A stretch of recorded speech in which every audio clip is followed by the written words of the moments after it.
In May of 1882, Doc Holliday was found to be in Pueblo, Colorado.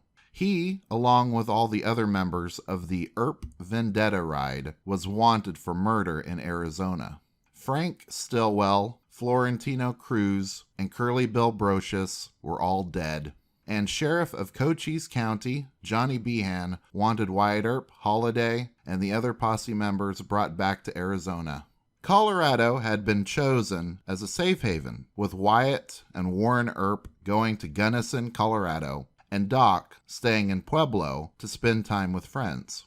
It was in Pueblo that Doc encountered a stranger by the name of Perry Mallon.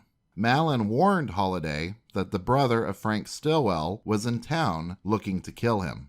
But Stillwell's brother wasn't in town. Perry Mallon was a professional con man who traveled the railroads trying to scam anyone he could out of their money. And Mallon had eyes on the $500 reward for the capture of Holliday. On Sunday, May 14th, Doc traveled with friends, Bat Masterson, Sam Osgood, and Texas George to Denver to attend the races there.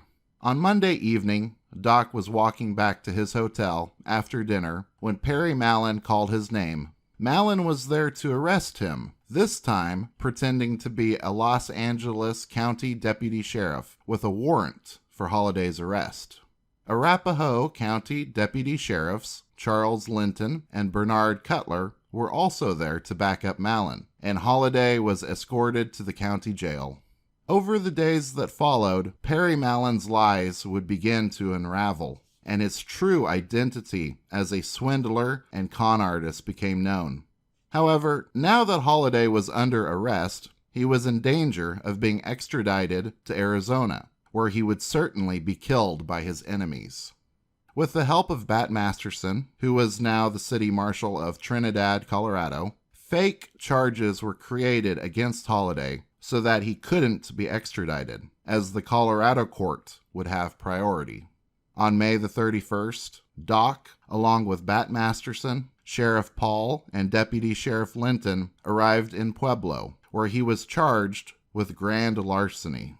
Of course, this was just a smokescreen to protect Holliday. The charge that he stole $150 from Charles White was completely made up to make sure Holliday had to stay in Colorado.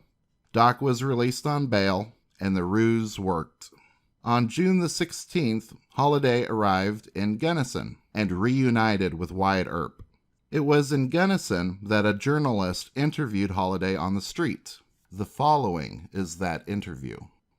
From the Gunnison Daily News Democrat, June the 18th, 1882. A man of sand. Doc Holliday of Arizona, caught on the wing by a reporter and pumped. The famous fight with the Cowboys described, how the bogus Denver detective took Doc to jail. There arrived in this city 2 days ago a gentleman who has gained a great deal of notoriety within the past few weeks through the columns of the press.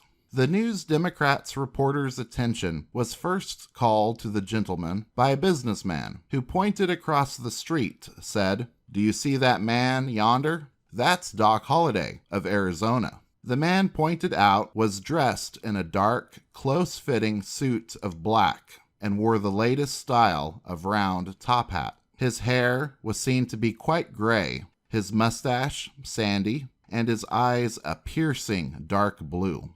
A member of the sporting fraternity happened to come along. The reporter was introduced and received a strong, free, and friendly grip of a hand, which said very plainly, "Here is a man who, once a friend, is always a friend. Once an enemy is always an enemy."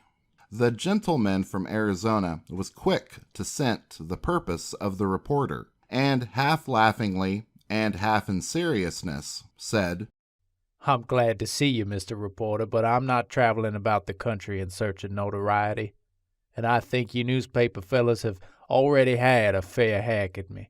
The reporter gently explained that he wouldn't, for 7 true Fisher veins, violate the privacy of any man, and then proceeded, as reporters best know how, to apply the pump, with the following results. Lest Mr. Holliday should recklessly attempt to annihilate the reporter upon sight for his breach of confidence, he is hereby informed that the reporter's pockets are filled full of little 2-ounce cans of nitroglycerin, which will certainly explode if they are subjected to any violence. I shall probably be here till about the 30th, when I have some business in Pueblo, which will take me away for a while. But I shall come back again, and most likely remain in Gunnison City during the summer. Is this your first visit here? It is, and I think you have a fine country here. I like it very much. Did you ever live in Texas? Yes, I lived in Dallas and Gunnison for several years. I practiced dentistry there, having graduated at the Pennsylvania College of Dentistry in Philadelphia. That is how I got my title of doc. I settled in Dallas and followed dentistry for about 5 years. I attended the Methodist Church regularly. I was a member of the Methodist Church there and also a prominent member of a temperance organization till I deviated from the path of rectitude. You are not a native of Texas? Nope, I was born in Georgia 31 years ago. When you left Texas, where did you go? I came north. I lived in Denver in 1875 and 1876. When did you go to Arizona the last time? I went there 3 years ago. You are acquainted with the Earps, I believe? Yes, we are friends. You had some trouble in Arizona with the cowboys, didn't you? Well, yes, Drawled the doctor. you might call it trouble. Bill Earp was city marshal of Tombstone. Morg Earp was a special policeman. Wyatt Earp was a deputy U.S. marshal. One day 6 of the cowboys came into town and proposed to run it. The Earps were informed of their doings, and they invited me to go over to where the cowboys were. One of the Earps said, "Throw up your hands, we have come to disarm you." Instead of putting up their paws, they put up their revolvers and began firing. 3 of them were killed on the spot, and 2 of the Earps wounded. I received a slight wound on the hip, which caused me some inconvenience for a few days. When was this affair? It occurred on the 26th of last October. Morg Earp was killed about 4 months afterwards, while playing pool in Bob Hatch's saloon in Tombstone. Verg was waylaid one night and shot in the arm. He is now in California under medical treatment. Stillwell, the man who helped murder Morg Earp, was killed in Tucson while awaiting trial for staged robbery. You say 3 cowboys were killed on the 26th of October. Are there any of that gang still living? 2 of them have since been laid out. Did you ever have any trouble in Fort Steele? No, I do not know where it is. You have been in Fort Griffin, haven't you? Yes, I lived there. Who is this Mullen that arrested you in Denver? He is some crank trying to gain notoriety. Were you acquainted with him? I never saw him till one night in Pueblo a few weeks ago when he called me out of a theater and said, "You saved my life in Santa Fe once, and I want to do you a favor. A man came in on the train who says he's going to kill you." I said to him, "Mr. Mallon," he had given me his name, "I don't want to be killed, and I am much obliged to you."